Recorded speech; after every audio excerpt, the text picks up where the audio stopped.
शर्मा जी क्या कुछ कहेंगे? आपने संसद की कार्रवाई देख ली होगी। जी। ऑपरेशन सिंदूर रुका नहीं है, मौका जिस दिन मिलेगा फिर मारेंगे, और पीओके लेना मकसद नहीं था। और इन्हीं के एक नेता दूसरे कह रहे हैं कि पीओके हम ले लेंगे। बिल्कुल बिल्कुल। कॉन्सेप्ट ये लोग समझा नहीं पा रहे हैं। उधर प्रधानमंत्री नरेंद्र मोदी जी जी।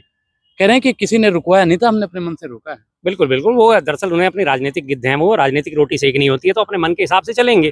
कब हमारे वो मुद्दा उछालना है, कब उस मुद्दे को कैश करना है, कब हमने अपनी रोटियां सेकनी है, हमारी रोटियां सिक गई, अब हम चले। आग बलती रहनी चाहिए।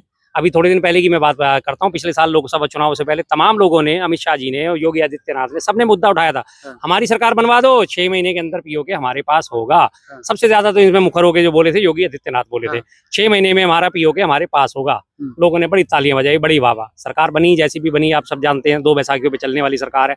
अब उसके बाद ये पीओके भूल गए। अब जब मौका मिला, पूरा देश साथ था, पूरी जनता साथ थी, तमाम विपक्षी दल साथ थे, सेना बिल्कुल कमर कस के तैयार थी हमारी सबक सिखाने के लिए, तब उन्होंने राजनीतिक नेतृत्व में हाथ बांध दिए। जैसे कि आपने एक हमारे डिफेंस अटैची का बयान सुना ही होगा कि हमने आगे बढ़त पे थे, लेकिन राजनीतिक नेतृत्व ने हमारे हाथ बांध दिए थे। खुल के जब सामने आ गई, बेइज्जती हो गई, तो फटाफट उनके बयानों को दबाना शुरू कर दिया। दरअसल इनको बात यही है कि इन्हें मुद्दे गरमा के रखने होते हैं, कि बस मुद्दा गरमाता रहे, हमें वोट मिलते रहे। असल में इन्हें करना कुछ नहीं। राजनाथ सिंह जी ये हमारे साफ साफ क्या कहते हैं, क्या बयान दिया उन्होंने? इससे पहले कहते थे पीओके हम लेके रहेंगे, फिर उसके बाद कहना शुरू कर दिया पीओके के लोग अपने आप हमारे पास आएंगे, हम जोर नहीं डालेंगे। और अब उसके बाद जो है छुट्टी हो गया, काम खत्म, क्योंकि मुद्दा सॉल्व हो गया। बिहार चुनाव आ रहे हैं, बिहार चुनाव में उन्होंने कैश करना है। हमने ऑपरेशन सिंदूर चलाया और आपने सबने देखा था 22 तारीख को हमला हुआ था। उसके बाद मोदी जी सर्वदलीय बैठक छोड़ के, सब चीजें छोड़कर सबसे पहले बिहार में रैली करने पहुंचे थे, और तब वहां पे उन्होंने जाके सुनाना शुरू करा था, हम बदला लेंगे, हम बदला लेंगे, हम बदला लेंगे, बस। शर्मा जी, राहुल गांधी जब पार्लियामेंट में बोलते हैं तो पाकिस्तान के लोग क्यों खुश होते हैं? बिल्कुल खुश नहीं होते, कोई भी खुश नहीं होता। उनके पेट में झुरझुरी हो जाती है पाकिस्तानियों के, कि काश अगर ये बंदा प्रधानमंत्री होता तो आज हमारा नामो निशान मिट गया होता।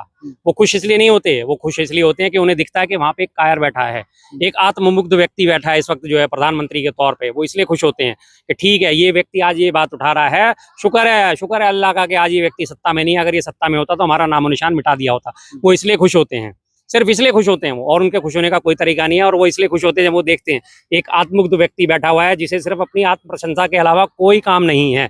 उसकी प्रशंसा कर दो, फिर वो बिरयानी खाने पाकिस्तान भी पहुंच जाएगा, फिर वो अपने सबको क्लीन चिट भी दे देगा। चीन से ना कोई आया है ना कोई घुसा है, उन्हें कोई मतलब नहीं। पाकिस्तानियों को, चीनियों को, जब सबने इन्होंने उनकी नब्ज पकड़ ली है, सिर्फ तारीफ कर दो, तारीफ करने के बाद अपना मनचाहा काम करा लो। एक छोटा सा उदाहरण आपको देता हूँ। आपको याद होगा अमेरिका पे दौरा हुआ था, अमेरिका गए थे, उससे पहले अमेरिका के राष्ट्रपति ने बोला मोदी जी ये टफ नेगोशिएटर। वाह वाह वाह, अरे वाह भाई वाह वाह वाह, मोदी जी बहुत नेगोशिएटर हैं, बहुत तगड़े नेगोशिएटर हैं। ऐसा उछल उछल के नेगोशिएट हुआ कि $130 करोड़ के ड्रोन जो है अमेरिका ने हमें बेच दिए। $130 करोड़ के ड्रोन अमेरिका ने हमें बेच दिए। कितने शानदार नेगोशिएटर है ना। और आज देख लीजिए, ट्रंप ने 26 बार बोल चुका ट्रंप कि हाँ हमने सीज फायर कराया। मोदी जी आप सत्ता में आए थे, संसद सत्र बुलाया इसीलिए गया था कि आप स्थिति स्पष्ट कीजिए, क्या इसमें ट्रंप का कोई रोल है? लेकिन अभी भी उनके मुंह से ट्रंप का नाम नहीं निकला। कितना डरते हैं भाई, कितना डरते हैं। इसीलिए हम उन्हें जो फेकू चंद की उपाधि, गप्पू की उपाधि जो दी जाती है, वो इसीलिए दी जाती है कि बात तो खूब है। सीधी सब मैं कहूंगा कि दुकान पकौड़ों की, संगत भगोड़ों की। सारे सवालों का जवाब उन्होंने दिया। आप लोग कहते थे कि राहुल गांधी का जवाब नहीं दे पाते, पूरे सवालों को तो जवाब दिया। 2-4 गिलास पानी पी लिया तो आप लोगों को दिक्कत है। पानी पिए, खूब पिए, इसी का कहते हैं पानी पिला पिला के मारना। समझ सकते हैं आप इस चीज को। पानी पीने की बात तो उनका पुराना इंटरव्यू याद आता है, करण थापर के साथ जब वो इंटरव्यू दे रहे थे, उनसे 2 कड़े सवाल पूछे गए थे, और 2 कड़े सवाल पूछते ही उसके बाद उन्होंने पानी मंगा लिया था, और पानी मंगाने के बाद इंटरव्यू छोड़ के चले गए थे। यहाँ तो संसद थी तो इंटरव्यू छोड़ के नहीं जा सकते थे, जाहिर सी बात है। तो क्या करें, डर सबको लगता है, गला सबका सूखता है। मोदी जी डर रहे थे, गला सूख रहा था, तो पानी पीने की जरूरत उन्हें महसूस हुई। आप खुल के बोलिए ना, आप बार बार इस बात को घुमा फिरा के बोल रहे हैं भाई। हाँ जी हाँ, तमाम देश हमारे साथ थे, तमाम देश हमारे साथ थे, तमाम। आप एक देश का वक्तव्य सामने रखिए देश के, कि इस देश ने बोला कि हाँ आतंकवाद के खिलाफ हम भारत के साथ हैं। जिस भी देश का वक्तव्य आया वो ये आया कि हम आतंकवाद के खिलाफ हैं, हम आतंकवाद की लड़ाई में साथ हैं, आतंकवाद के खिलाफ लड़ाई में साथ है। किसी एक देश ने ये नहीं बोला कि हम भारत का साथ दे रहे हैं। तुर्की ने, अजरबैजान ने, चाइना ने खुल के साथ दिया कि हम पाकिस्तान के साथ खड़े हैं, हम पाकिस्तान को सपोर्ट कर रहे हैं। इस तरह का एक वक्तव्य किसी एक देश का दिखा दीजिए। आपके पड़ोसी देशों ने नहीं बोला, छोटे छोटे पड़ोसी, नेपाल, भूटान, बांग्लादेश, इनके बांग्लादेश की तो खैर बात किया करिए। बांग्लादेश में तो आपने पूरी मौज ही ले रखी है। आप बांग्लादेशी घुसपैठियों की बात उठाते हैं, और बांग्लादेश से सबसे बड़े घुसपैठी आपने उसको शरण दे रखी है भारत में, शेख हसीना को, सब जानते हैं।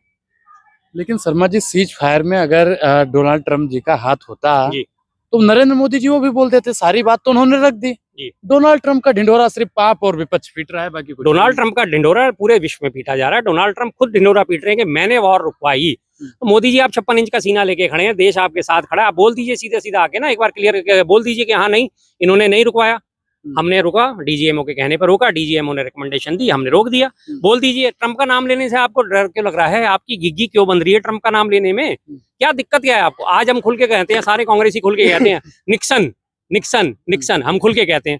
1971 के युद्ध की बात है, जब आपको पता होगा भारत पाकिस्तान का युद्ध शुरू हुआ था और 7वां बेड़ा भेजने की निक्सन ने धमकी दी थी। तमाम हम खुल के बात कहते हैं कि हाँ निक्सन ने बोला था मैं 7वां बेड़ा भेज रहा हूँ। निक्सन को प्रधानमंत्री इंदिरा गांधी जी ने जवाब दिया। साफ लेते हैं, हम नाम लेते हैं, आप भी बोलिए ना कि हाँ ट्रंप साहब ने ऐसा कुछ नहीं कहा। हमने जो अगर सीज फायर करा तो पाकिस्तान के डीजीएमओ के कहने पे करा, हमारी सेना के डीजीएमओ ने उस बात को माना, तब हमने सीज फायर करा। मानिए उस चीज को, बोलिए। ट्रंप ने 26वीं बार बोल दिया, इधर आप सदन में खड़े होकर बयान दे रहे हैं, उधर से ट्रंप फिर से कह रहा है कि मैंने रुकवाया।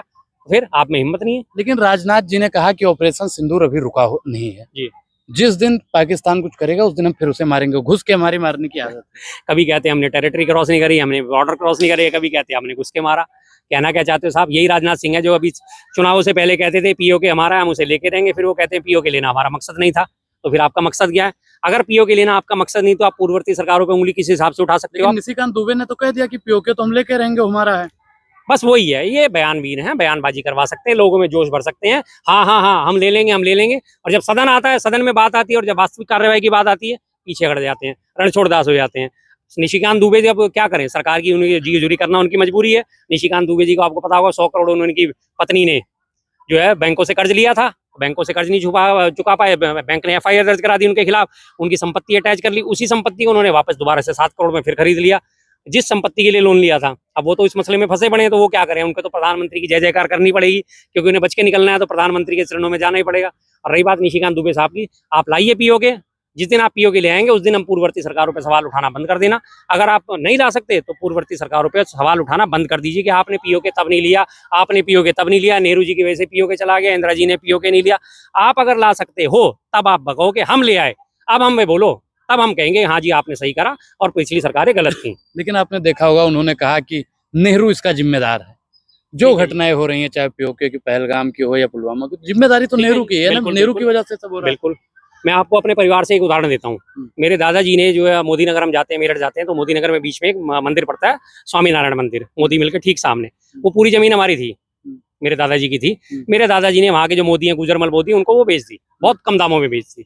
और उसके बाद अब आज हम अपने दादाजी को जिम्मेदार ठहराया, करोड़ों की जमीन हमारे दादा ने 500 रुपए में बेच दी, करोड़ों की जमाने वाले 500 रुपए। भाई मैं तो आवाज उठाने वाला तब हूँ जब मैं करोड़ों की जमीन को वापस खरीद के लाऊं कि देखो मेरे दादा ने बेची थी और आज मैंने उसे खरीद लिया है, तब मैं कहने का हकदार हूँ ना। नेहरू जी ने ऐसा करा, ठीक है आप नेहरू जी पे उंगली उठा रहे हो तो आप उसे सही करके दिखाओ ना। फिर अगर हम आपसे कोई सवाल पूछते हैं तो आप उसका आंसर नहीं दे सकते, तो मुझे तो उसका आंसर देना पड़ेगा ना, तभी तो मैं सही कहलाऊंगा। आपको मैं आंसर दे ही नहीं रहा, आप भी नहीं दे पा रहे, मैं भी नहीं दे पा रहा, फिर तो हम एक ही थैली के चट्टे बट्टे हो गए। अगर नेहरू जी की गलती थी, नेहरू जी नहीं ले पाए या नेहरू जी ने पीओके दे दिया, आप उसे लेके आइए। आपके आज से पहले क्या सरकार नहीं आई? 11 साल से मोदी जी की सरकार चल रही है, कथित विश्वगुरु की सरकार चलती है, जिसकी एक हुंकार पे कहा जाता है कि एक हुंकार पे पूरा विश्व जो है दबाव में आ जाता है। तो फिर आप दबाव क्यों नहीं डाल पा रहे? इससे पहले 6 साल अटल बिहारी जी की भी सरकार थी, तब आपको पीओके क्यों नहीं याद आया? इससे पहले 2.5 साल मोरारजी देसाई जी की भी सरकार थी, तब आपको पीओके याद क्यों नहीं आया? क्यों? आप ला नहीं सकते थे। और मोरारजी देसाई जी की अगर बात करी जाए तो मोरारजी देसाई के तो आपने सबने देखा है कि किस तरह से उन्होंने रॉ एजेंट की जो है मुखबरी करी थी और हमारे कितने सारे रॉ एजेंट मरवाए थे, जिसके एवज में 1990 में पाकिस्तान ने उनको निशाने पाक से सम्मान दिया। शर्मा जी, आप इतना इतिहास की बात कर रहे हैं, लेकिन इतिहास के असली जो स्टूडेंट हैं वो तो अमित शाह जी हैं। बिल्कुल जी, अमित शाह जी हैं। 15 दिसंबर 1950 को हमारे पटेल साहब की मृत्यु हो गई थी और वो कहते हैं कि 1960 में पटेल जी भागे भागे आकाशवाणी जा रहे थे और आकाशवाणी के दरवाजे बंद कर दिए थे। ऐसे इतिहास के स्टूडेंट है। इतिहास में सबसे ज्यादा जरूरी जानकारी यही होती है कि आपको काल, खंड और तिथियों का ध्यान रखना पड़ता है। 15 दिसंबर 1950 को उनकी मृत्यु हो चुकी है और वो 1960 का हवाला दे रहे हैं। कैसे इतिहास के स्टूडेंट है? आप ऐसा ही बरगलाता हुआ इतिहास पढ़ाओगे लोगों को? हो सकता है मीडिया गलत सलत दिखा रही हो। सबने लाइव देखा है सर, सबने लाइव सुना, अपने कानों से सुना। मीडिया अगर ये कहीं अकेले जैसे आप और हम खड़े हुए बातें कर रहे हैं और एडिटेड बयान होता तो हमें समझ में भी आ जाता कि हाँ जी गलत कह दिया होगा, मीडिया ने तोड़ मोड़ के दिखाना शुरू। लाइव टेलीकास्ट चल रहा था संसद टीवी का, सबने सुना है। जब उन्हें इतना तक तो पता नहीं कि 50 और 60 में पूरे 10 साल का, 1 दशक का फर्क आ जाता है और वो कहते हैं कि हाँ जी हम इतिहास के स्टूडेंट हैं। कोई फर्जी डिग्री धारी, जैसे गुरु ऐसे चेला।